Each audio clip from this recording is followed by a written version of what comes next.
I'm a morning kind of person. I'm very lucky to have an enormous study and library in London with floor-to-ceiling Georgian windows overlooking a very pretty square. So it's a good environment to be in, and I feel very lucky to have it.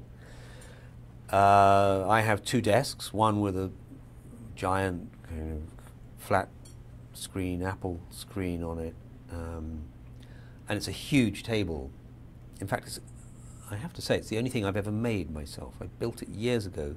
It was the kitchen table in another house, and it must be about 12 feet long.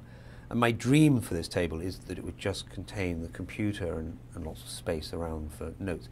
It fills constantly with books and bits of paper, and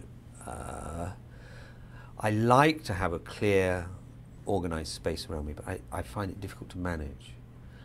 For some reason, I'd rather clean up the kitchen than clean up my study. Why is that?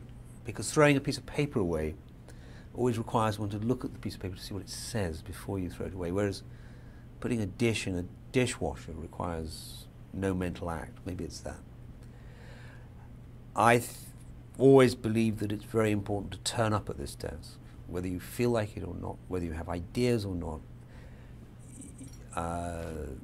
You've got to have the work ethic that makes you show up. When I've got a piece of work going, I like to be there by about 9:30. It's very important to close off all those avenues to the outside world, like the internet, the email, the telephone. So I switch all those things off, and try and get a solid bit of work done before lunchtime. And a solid bit of work for me would be somewhere between 500 and 800 words. And I'd feel happy then if I'd got that down. If it's going well, I would work all afternoon on the same thing, and then maybe after dinner too, and into the night, if it was rolling along. But generally, the afternoons I try and leave for reading. And again, to take reading seriously, and so between maybe 2 and 4 o'clock, not answer the phone because I'm reading.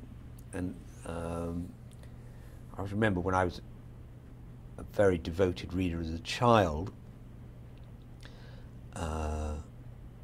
it will strike me even then at the age of 9 that if you're reading a book, people would assume you were therefore doing nothing, and that they were entitled to talk to you.